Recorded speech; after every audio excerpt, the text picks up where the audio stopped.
Hello everyone, সবাই কেমন আছেন? আশা করি সবাই খুব ভালো আছেন আর আমরাও খুব ভালো আছি। আমার আরও একটা নতুন ভিডিওতে সবাইকে ওয়েলকাম। আজকে সরস্বতী পুজো, সকালবেলা স্নান টান করে মা মেয়েতে বেরিয়ে পড়েছি। মামামে স্কুলে যাচ্ছি। মেয়ের এই বছর প্রথম সরস্বতী পুজো স্কুলে যাচ্ছে, তো ওর এবারে হাতে খড়িটাও দেওয়া হয়নি। ভাবলাম যে তাহলে স্কুলেতেই দিয়ে দিই, স্কুলে যখন যাচ্ছি স্কুলেতেই দিয়ে দেবো। একটু দেরি হয়ে গেছে বেরোতে, তো যাই হোক পুজো হয়তো শুরু হয়ে গেছে। চারিদিকে এত সুন্দর লাগছে, সবাই শাড়ি ঠাড়ি পরে সেজে গুজে যাচ্ছে।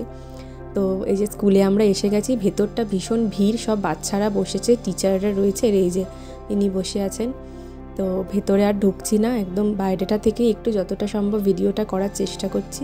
এখনও পুজো চলছে, দেখুন ঠাকুরটা কি সুন্দর হয়েছে, আর এইগুলো সব টিচাররা সাজিয়েছে, দারুণ লাগছে দেখতে। তো আমার মেয়ে বলছে যে আজকে কার পুজো, ও বলছে যে লক্ষ্মী ঠাকুরের সিস্টারের। একদিক থেকে ভালোই বলেছে, লক্ষ্মী ঠাকুরের সিস্টারই বটে। তো ওকে নিয়ে এসছি, এই যে হাতে খড়ি দেওয়াবো। তো ও এসব বোঝে না হাতে খড়ি কী জিনিস। আসলে ওকে আমি স্লেটে কখনো লেখাইনি, ওই খাতাতেই লিখতে লিখতে প্র্যাকটিস করতে করতে হয়ে গেছে। তো ও ভীষণ খুশি যে এইটা কী জিনিস ও লিখছে। তো সব বাচ্চারাই লিখছে, ও ভাবছে কোনো কম্পিটিশন হচ্ছে লেখার। তো ও নিয়ে বসে পড়েছে, ও ABCD লিখবে, 1 2 লিখবে। তো লেখা শুরু করে দিয়েছে। দেখুন ভেতরটা প্রচণ্ড গরম, মামাম পুরো ঘেমে যাচ্ছে একদম। তো যেহেতু পুজো হচ্ছে, ফ্যানটা চালানো যাচ্ছে না, ওদিকে প্রদীপটা জ্বলছে। এটা হয়ে গেলে ওকে একটু বাইরের অন্য রুমে নিয়ে যাব, ভীষণ গরম, আমিও গরমে দাঁড়াতে পারছি না।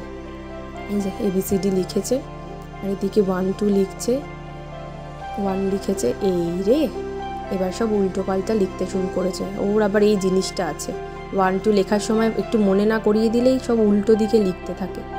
তো দেখুন কীরকম লিখছে, সব উল্টো পাল্টা লিখছে। যাই হোক, ঠাকুরমশাই নিজেই আবার একটু লিখিয়ে দিচ্ছে। তো এখানে খাবার দাবারের ব্যবস্থা করা হয়েছে, তো এখানে বসিয়ে খাওয়ানো হবে না, সবাইকে পার্সেল দিয়ে দেওয়া হচ্ছে। তো ওটা নিয়ে চলে যাব, আর বেশিক্ষণ থাকবো না, প্রায় ঘন্টাখানেক হলো। সব মায়েরা আমরা এখানে দাঁড়িয়ে গল্প করছি, ভীষণ গরম ভেতরটা। অনেকেই শাড়ি পরেছে, একে দেখুন। মামাম বলছে, তো ওকে জিজ্ঞাসা করছে কৃষ্ণ কোথায়, কৃষ্ণ। ও ভাবছে যে ওটা রাধা। তো যাই হোক, ভীষণ মজা হলো আজকে স্কুলে।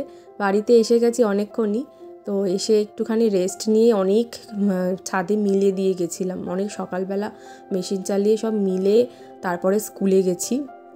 তো ভাবলাম যে একটু পরেই তো অন্ধকার হয়ে যাবে, তো একটু যাই ছাদে একটু ঘুরেও আসি, আর যেগুলো মিলেছিলাম সেগুলো তুলেও দিই। দেখুন ছাদে এসে বেশ ভালোই লাগছে। আমাদের এই ছাদ থেকে মেট্রো দেখা যায়, মানে যে যায় আসে। একটু দূর দূর মানে খুব একটা না, এই দেখুন এইখানটা থেকে মেট্রোটা যায়, দেখা যায়। তো খুব তাড়াতাড়ি আমাদের বাড়ির একদম সামনেই মেট্রো যাবে, সেটা দেখতেই পাবো। তো দেখুন কি ভালো লাগছে, এই সময়টা ছাদে আসতে ভীষণ ভালো লাগে। আর এই বসন্তকালে তো ভীষণই ভালো লাগে ছাদে আসতে এই সময়টা, কিন্তু আসতে পারি না, সময়ই হয়ে ওঠে না বিকেলবেলাটা করে আসবো। এই দেখুন এখানে একদম মেট্রোর কাজ হচ্ছে, একদম বাড়ির সামনে, এটা এখান থেকে দেখতেই পাবো। দেখুন কত লোকজন, মানে কাজ হচ্ছে। তো কিছুদিন না, মানে বছর লাগবে, তো পরে দেখতেই পারবো একদম বাড়ির সামনে দিয়ে। এখনও মেট্রো দেখতে পাই কিন্তু একটু দূরে, তো এটা একদম চোখের সামনে দেখতে পারবো। তো মামামকে আমি বলি, মানে আমার মেয়েকে, যে দেখ এখানে মেট্রো যাবে, আমরা এখান থেকে লাফ দিয়ে মেট্রোতে উঠে পড়বো, তো এতটাই সামনে। তো এই দেখুন এখানে এখন কাজ হচ্ছে, চারিদিকে লোকজন, বেশ সুন্দর লাগছে দেখতে।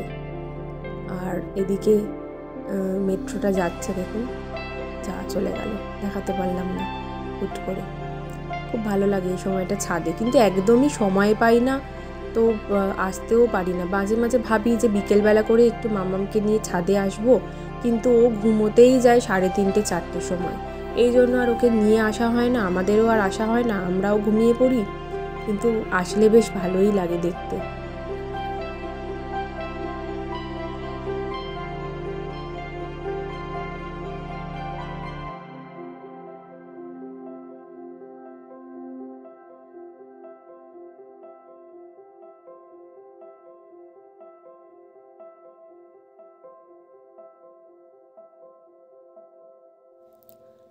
বসন্ত যে এসে গেছে সেটা তো এই আম গাছটা দেখেই বুঝতে পারছেন।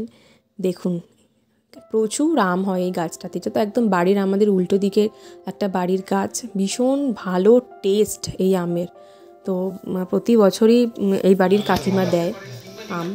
তো ছাদ থেকে চলে এসেছি, একটু অন্ধকারও হয়ে এসছে। মামের স্কুলে একটা ফাংশান আছে, তো ওর ড্রেসের কালার হচ্ছে পিঙ্ক। তো পিঙ্ক কালারের ওর কোনো ড্রেস অনেক আছে, কিন্তু ফ্রক লাগবে, তো সেটা অর্ডার করেছিলাম। আর সামনে ওর বার্থডেও আসছে, তো একেবারে ভাবলাম তো ওর বার্থডের জন্য আর ওই ফাংশানের জন্য একবারে কিনে নিই। ফার্স্ট ক্রাই থেকে অর্ডার করেছিলাম। এই যে দেখুন, একটা পিঙ্ক কালারের ফ্রক নিয়েছি ওর বেবি হাগের।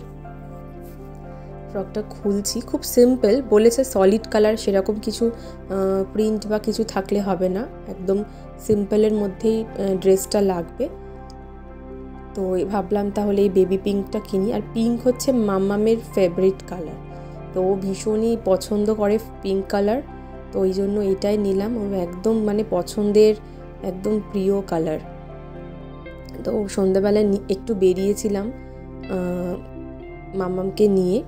দেখুন এই হঠাৎ করে এই ঠাকুরটা দেখে আমার একটা কেমন লাগছে, 4 হাতে সরস্বতী। আমরা তো 2 হাতে সরস্বতী দেখতে অভ্যস্ত, তারপরে হাঁস তো আছেই, তার পাশে আবার দেখুন দেখা যাচ্ছে ময়ূরও আছে। তো আমার একটু কেমন লাগলো সরস্বতীটা দেখে। তো হাঁসটাকে দেখা যাচ্ছে না, একটু সাইডটাতে রয়েছে। আমার মেয়ে দেখে বলছে, মামাম এখানে তো হাঁস থাকে, তাহলে এখানে ময়ূর কেন? তো কী বলবো, যাই হোক বেশ সুন্দর করেছে প্যান্ডেলটা। এটা হচ্ছে টালা প্রত্যয়। তো এখন দেখছি সরস্বতী পুজোতেও থিম হচ্ছে, আর আমরা 100 জনের পরের লাইন দিয়ে ঢুকলাম, মানে এতটাই ভিড়। তো সরস্বতী পুজোতেও আস্তে আস্তে দুর্গা পুজোর মতো হয়ে যাচ্ছে, লাইন দিয়ে থিম হচ্ছে, ঠাকুর দেখতে হচ্ছে। তো রাস্তাঘাটে বেরোলে তো মনেই হচ্ছে না, তারপরে আজকে আবার ভ্যালেন্টাইন্স ডে, তো রাস্তাঘাটে বেরোলে মনেই হচ্ছে না যে সরস্বতী পুজো না দুর্গা পুজো। তো এখন বাজে প্রায় 9:30 মতো, আমরা বাড়ি চলে এসেছি। তো KFC থেকে একটু অর্ডার করেছিলাম, একটু খেয়ে নেব, ভীষণ খিদে পেয়ে গেছে। তো ভিডিওটা এখানেই শেষ করছি। অবশ্যই চ্যানেলটাকে সাবস্ক্রাইব করে দেবেন, সেটা ভুলবেন না একদমই। লাইক করবেন আর শেয়ার করে দেবেন। সবাই খুব ভালো থাকবেন, আবার দেখা হবে আরও একটা ভিডিও নিয়ে। টাটা।